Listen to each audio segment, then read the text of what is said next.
Sam Seder on the Majority Report with Emma Vigeland. I want to welcome to the show, really excited to welcome to the show, Jeet Heer, National Affairs Correspondent for The Nation, host of the weekly Nation podcast, The Time of Monsters, and the monthly column, Morbid Symptoms, indeed. Jeet Heer, thanks so much for joining us. It's good to be on the show. Jeet, this is, I was just saying beforehand, we're basically going to go over the last three pieces that you've written, more or less. That makes it really easy for me. And it really basically covers what we've been talking about to a large extent. And you write, your most recent piece was about Biden tearing his coalition apart, and you compare what's happening with Biden and contrast, I guess, with FDR and LBJ, and sort of like place this moment. Just walk us through that. It basically centers around the idea of guns and butter. Yeah, that's right. That's right. Yeah, there's a kind of classic question in economics: can you have both guns and butter? And it's sort of, like many questions, depends on when. And I think FDR, the sort of most important American president of the last century, was able to kind of have guns and butter, but under the very special circumstances that you first had the Great Depression, which the nation flat on the back, and then World War II, and you had to basically defeat Nazism, which is very important to do. And within that context of the nation really needing a lot of stimulus, was able to do sort of like a guns and butter program, Social Security, but also making America into a superpower. Now the thing is, after that, it becomes a dilemma, because once you're at a healthier economy, you kind of have to choose. There's only so much resources to go around, and I think it's an unfortunate and tragic choice that after Roosevelt, the sort of presidents that came in, starting with Truman, but really coming to a peak with Lyndon Johnson, basically thought that they could square the circle by something that scholars call military Keynesianism. So this is basically the idea that you can get the sort of Keynesian stimulus by just spending a lot of money on the military, and that's gonna so you can get both, right? Truman did it with the big sort of arms buildup for the Korean War, and Lyndon Johnson tried to do the same thing. The problem is, once you're at full economy, if you do that, you're going to get inflation, and you're going to get all sorts of destabilizations in the system. And that's kind of what happened with Lyndon Johnson. I mean, in addition to all the moral atrocity of the Vietnam War, there's simply the fact that, he really created a lot of budgetary and inflation problems that really came back to bite the Democrats in the ass, and created the precondition for all the austerity of the 1970s. And Biden, his mind is really in 1963. I don't think his mind has changed since then, and he's trying to replicate what Lyndon Johnson is doing. Well, I'll tell you, I'm a little skeptical from the economic perspective that we can't have guns and butter now, because because our monetary system works differently than in those two occasions. But to me, the problem is from a political standpoint, in terms of the coalition that Biden needs to defeat Trump, and the Democrats really need to defeat the Republicans. This idea of, what's going on in Israel, and that's sort of maybe the open-endedness. I think there's a lot more play in terms of the Ukraine issue. And I'm speaking only from a political standpoint. Let's, for a moment, sure. Put aside these other issues. But within the context of the coalition, it feels like this is much more problematic in terms of the political notions than certainly for FDR and arguably for LBJ. Yeah, no, no, I think that's absolutely right. Yeah. I mean, I think LBJ, when he was starting out in 64, 65, there wasn't a big anti-war movement, but he certainly helped create it, right? And he certainly and that led to like real political dilemma for people like Martin Luther King Jr., where, like obviously he was very supportive of the Great Society and the Civil Rights Act, but then he found himself like he had to break with Lyndon Johnson and say like the Vietnam War is too much. That's a hard thing to do, to break with a president that has given you stuff that you want. And Biden has recreated that dilemma. Like Biden is no Lyndon Johnson or Franklin Roosevelt, but actually, in terms of what he's given us, like it's more than any Democrat since Lyndon Johnson, right? Like he has actually really made some good interventions in the economy, especially on climate. But like, are people gonna like buy the bargain that he's selling them, which is like, if you want my economic policies, you have to also buy blowing up hospitals in Gaza. Well, I don't know how many people are going to do that. Like Martin Luther King Jr. did not accept the idea that if he wanted the Civil Rights Act, he had to like accept firebombing Hanoi. And at some point, people within your coalition, people who are like, don't want unjust wars, are going to break with you. So in that sense, Biden has recreated the problem. Well, the coalition here is, I think, key, right? Because I think before October 7th and before Israel's, genocidal response, as scholars are determining it here, if they are not stopped, like there was, I would say, a significant path forward with a fairly robust coalition where you could have taken away a lot from these recent elections, where you could ride abortion to a victory, even if the person at the top of the ticket people are largely ambivalent about. You would be able to have a coalition of young people motivated to vote against Trump via negative partisanship, more like 2020, as opposed to staying home and depressing that kind of turnout, getting Democratic partisans, traditional voters, plus young people who don't want to see Trump in office. So more of a replication of 2020 with high turnout.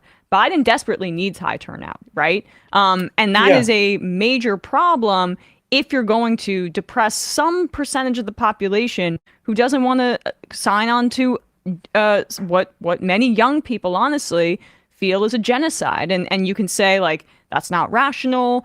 Trump is worse. I agree, Trump is worse. But that's not going to be persuasive in getting many people to vote, right? Because you can't. We know this time and time again. You can't browbeat people into voting in the way that they should. It's all about how people respond emotionally to these things.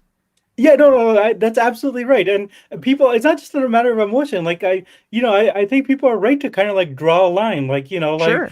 I mean, like, as I said, I go back to the King dilemma. Like, like Lyndon Johnson gave the American left, like, almost everything they could have wanted. But like, if you're like, destroying whole villages in Vietnam, like, how can you sign on for that? How can you think of yourself as a moral person if you make that devil's bargain? And people are very upset at this, and for good reasons. It's an interesting question. Like, if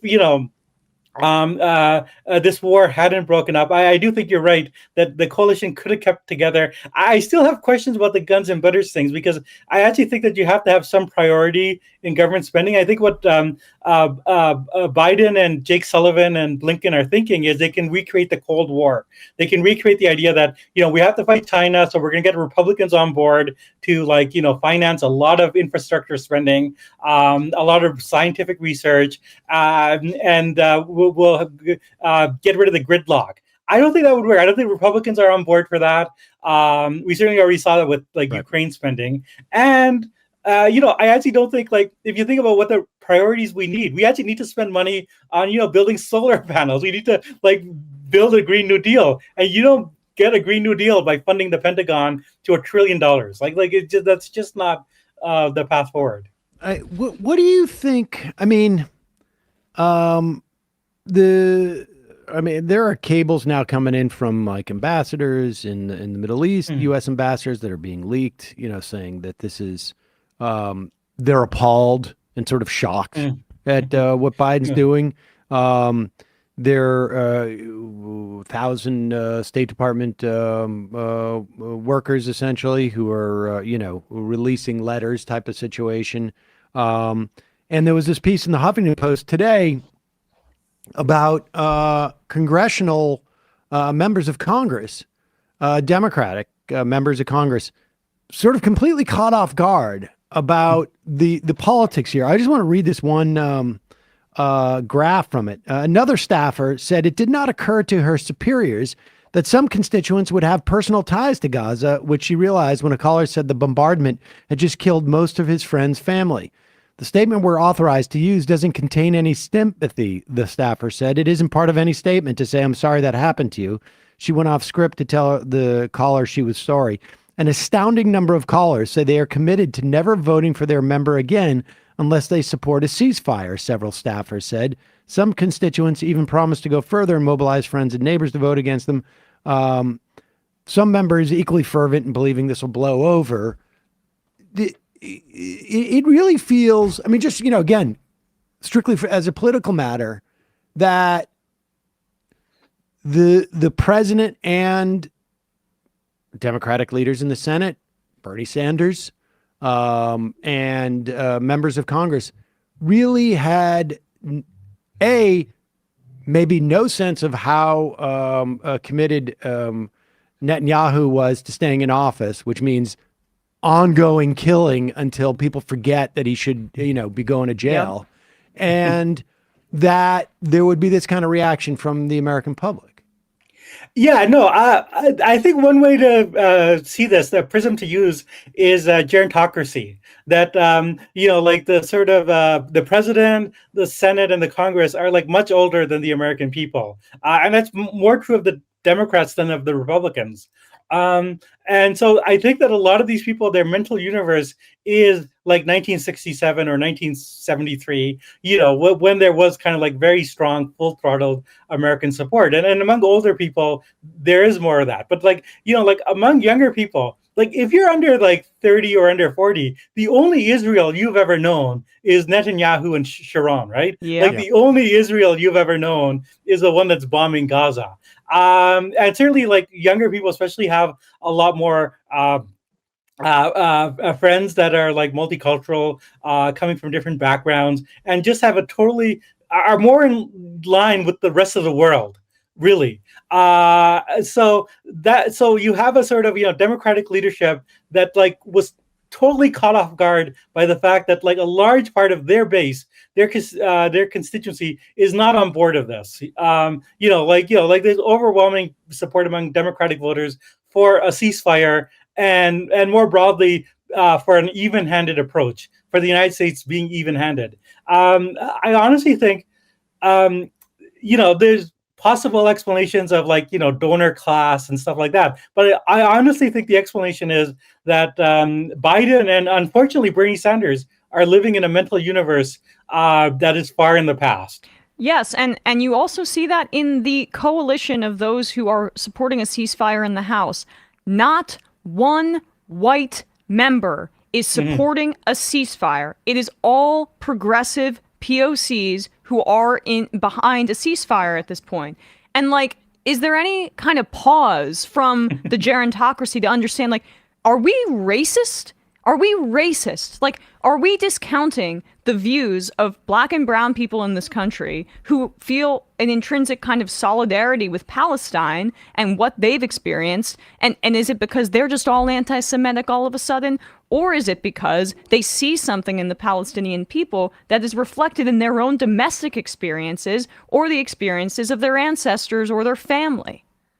Yeah, no, I think that's exactly right. There is a very sharp kind of racial divide, which ties in with the generational divide, with people of color being generally younger. And yeah, I just don't think the lived experience of like the actual voters that the Democrats need is apparent to like most members of Congress, except And then this might bring us to the next point, through their staff. Like they do have staff that is much younger. And even in the State Department, they are like younger people. And so I think you're seeing an interesting sort of mutiny within the sort of lanyard class. Like the people who are like within the establishment at the bottom rungs of the ladder are kind of like, they're really not on board with this. Yeah, it's interesting. And of course from the perspective of like the upcoming 2024 election, aside from some third or fourth or fifth party folks who are, they don't have a chance of winning. It's not like there's a different position staked out by Donald Trump here. I mean, it really is sort of hard to assess. And you did also write a piece about this isn't your father's Republican Party, it's your grandfather's Republican Party in terms of their perspective on so-called isolationism and war. But this, in addition to what we've been hearing about their Latin American sort of aspirations during some of these debates, the Israel sort of like puts to lie the idea that this is the anti-war party that the Republicans have sort of mutated into. Just talk a little bit about that, the similarities and to where the Republicans were maybe, 70, 80, 90, 100 years ago. Yeah, sure. Yeah. I mean, there is this argument. I mean, the reason to address this is that there are people, your friend and mine, Glenn Greenwald, among them, who say, the Republicans are the really anti-war party. They're the ones, who are questioning Ukraine. As a way of sort of, getting people to give the Republicans a sort of second thought. But, if you look at where the Republicans currently stand, right? Yes, they're much more supportive of like cutting off funding for Ukraine. But on Gaza, they're the same or worse. I think there's a representative in Florida, who's when somebody raised the question, how many Palestinians are we going to kill? Said, like all of them, right? Yes, I saw that clip actually. She said we played it yesterday. She's the state either senator or representative from where Matt Gaetz actually represents, and the state representative or Senator Nixon is one of the more progressive ones, represents Jacksonville. It was outrageous. And only two other members signed on to her ceasefire resolution in Florida, which just goes to show how, completely hollowed out the Democratic Party is in Florida.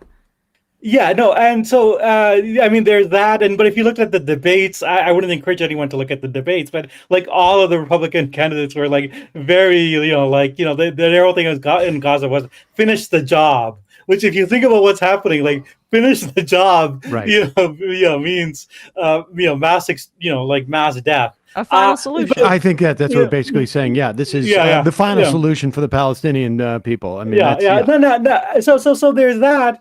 And also the Republican position, on like Mexico, there's an emerging consensus that not only you have to build a wall, you have to invade Mexico to take care of the cartels. And on China, certainly a lot of hawkishness.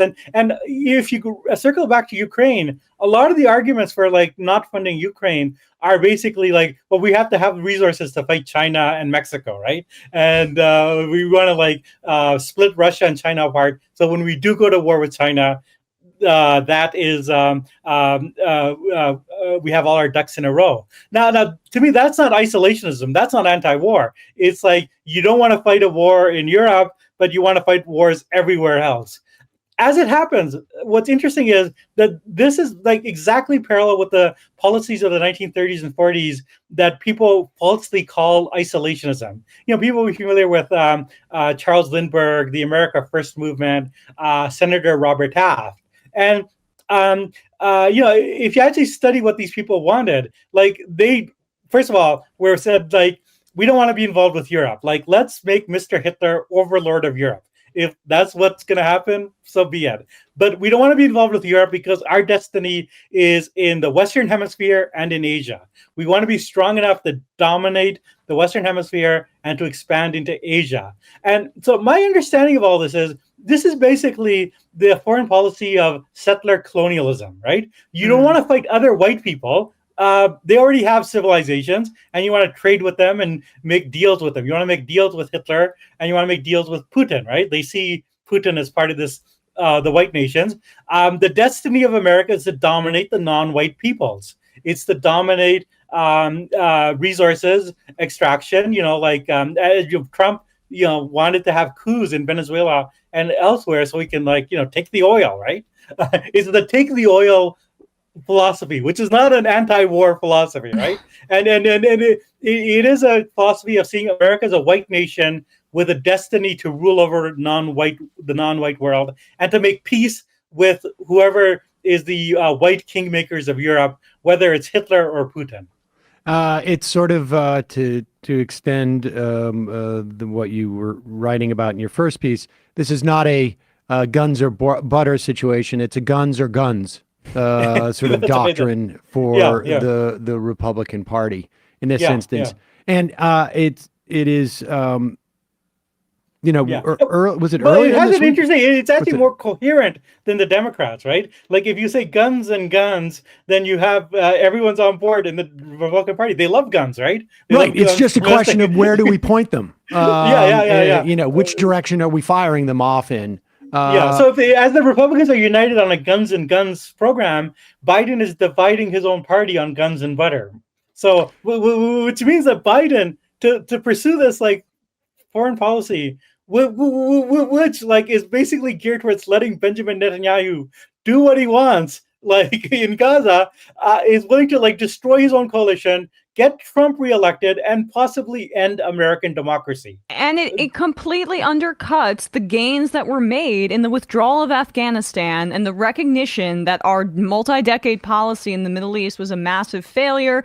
I would also say, positioning the United States in support of Ukraine is probably good for, the international community's kind of recognition as the U.S. as a partner in certain situations, because obviously the invasion of Ukraine was so unjust by Russia. But now we're just lighting that on fire, and you hear that these Arab nations are essentially telling the diplomatic partners in the United States, Sam mentioned this earlier, the trust is completely broken. This is ripping open a gaping wound in the Middle East as it relates to U.S. policy that, I don't even know how we're going to be able to close it if Blinken and Biden continue to go down this path.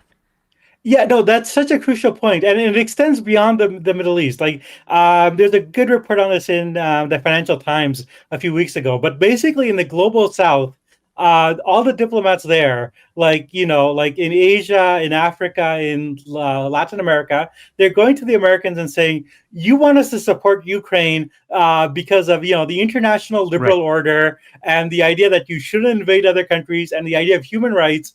And look at what you're supporting in Gaza. You're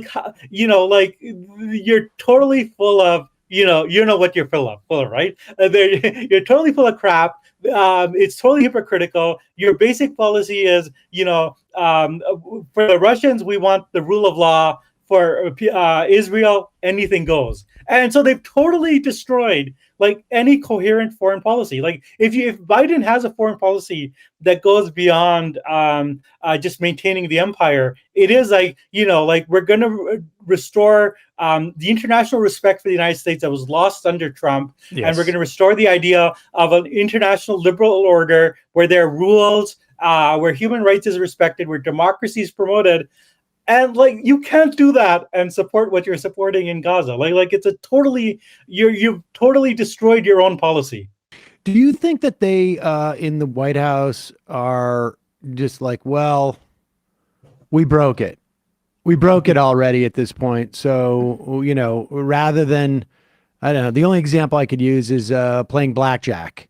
You got to decide when you sit down at the table, when I have a 3 and the dealer has a 2, I'm either going to hit every time or I'm not going to hit every time, because otherwise you're not even getting the odds. If if you play it like you switch midstream. Do you think that's like, are they on, is this like a path dependency 4 weeks into this when Gaza has been leveled at this point? Or do you think it's still like there's an opportunity for them to reverse course? Not that it would change the destruction that has already happened, but I guess maybe might mitigate future destruction. Well, I think the thinking of this is that it might blow over, right? Like, I think there's some suggestion that they think like, well, we have to let Israel do this now because they're mad and there's a lot of rage. They have to get this out of their system, and then we'll pull back, and then we'll push for a 2-state solution or some sort of like Palestinian Authority control of Gaza. And then people will forget, right? Like that the election's a year from now. We know people are angry, but this will also blow over. Like and there's a lot of comments from Blinken that kind of suggest that he's already kind of saying like, well, Israel has killed too many Palestinians, right? Like, well, it suggests that like there's a proper number of Palestinians right, that you can kill. You hit your quota, buddy. We're going to give you 6,000 and you hit 10,000, whatever. But I do think that is the philosophy, that they can ride this out. And I'm not sure that they can ride this out. Like, I'm not sure that people are going to so easily forget this. And also, I have to say, there's no coherent strategy. Like, what the hell is going to happen? Like, Israel's goal is supposedly to destroy Hamas. And then what happens? Like, who are you going to put in charge of Gaza? Doesn't the Biden administration? I mean, I can understand how they think this could blow over because we killed far more in Iraq, and by the time you get to like 2000, I don't even think 2006 was about the Iraq War as much as it was about Foley. The Foley cover up and the taking over Congress and, his predatory behavior, Mark Foley on the pages or whatever it was. But like you could be walking around in 2005 and there was no, we're actively killing people and it wasn't, it was almost like no longer a part of our politics. But don't they aren't they savvy enough to realize like we've talked to a couple of reporters from Israel, and if people spend 10 minutes reading anything from Israel, like Netanyahu is not going to let this, he's going to keep this alive as long as he possibly can. Yep. Because it's the only way he's going to keep out of jail. Like, it's not like we don't have domestically a paradigm for what's going on with Netanyahu. Oh, the coverage in Israel is infinitely better But I'm about saying, the like, position. But all I you mean, gotta do it's is look much clearer downtown to New them. York and see what Donald Trump's doing. He wants to stay out of jail too. And like, how do they not realize it's not in Netanyahu's interest to let this blow over? Yeah, I have no idea what they're thinking, except I would also add that Netanyahu basically campaigned for like Trump in 2020 and has done everything to show that he's aligned with the Republican Party when they're in power, and then he'll try to buddy up to the Democrats. But it is kind of amazing that the United States, Biden has putting the entire interest of the United States, not just in the Middle East, but in the world, because this affects the world. Like, believe me, people in Asia, in Africa, and Latin America are watching this. He's put the entire interest of the United States in the world, staking it on this like crooked, small-time politician who has a cabinet full of religious fanatics who are like slavering after the apocalypse. It's just an amazing decision. I don't know. I mean, I do think the sort of ride it out theory is maybe the sort of the best one, and maybe they also think, if they let Netanyahu blow off the steam, then they can pressure him later. Like, there's usually some sort of calculus that they're buying some favors from Israel. But I don't know. I don't think that makes a lot of sense to me. But all right. Well, I just want to pivot to the last piece, and I know you've got only just a couple of minutes here. Yeah, sure. But you said that you mentioned with the Republican Party that it was basically their militarism is more settler colonial in its orientation, I guess. And we had somebody on at the beginning. Was it the beginning of the week where we were talking about the doctrine of discovery, and which really gave rise to settler colonialism, and that doctrine of discovery came from Pope in in the 1400s, and now we really have a Speaker of the House who seems to really sort of circle the square, I guess, of the Republican Party, or circle the circle, maybe, of the Republican Party. This guy, short of Mike Pence, is the highest elected theocrat I think that we've ever had in this country. Yeah, no. And it's so interesting because it really shows you how much good manners can get you in life. Because, like the Republican Party has a lot of people that are like, cuckoo for Cocoa Puffs. Is that I think the phrase the kids use? Like Marjorie Taylor Greene. They used when we were kids. Yes, I know. I don't know. The kids use that now. or Boebert or Getz, like Jim Jordan, like really like crackpot people. Whereas Mike Johnson comes across as very quiet, very staid, and then you look into his like actual political philosophy, and he's absolutely coming out of the sort of theocratic wing of the Republican Party. There's a kind of there's been a long-standing movement going back decades of various theological strands, but they're all basically predicated on the idea that America is a Christian country and that Christians have an obligation to like take over the institutions and Christianize them. Comparable, I think, to certain Islamic movements, who want to Islamicize the state, or comparable actually to the religious right in India and in Israel, right? Like basically these sort of theocratic tendencies, and that is like you just go back through his record, and that's exactly what he stands for, and with all sorts of weird permutations where. There's this thing about how he and his son monitor each other's porn intake, which I love my father, but I would never do that myself. I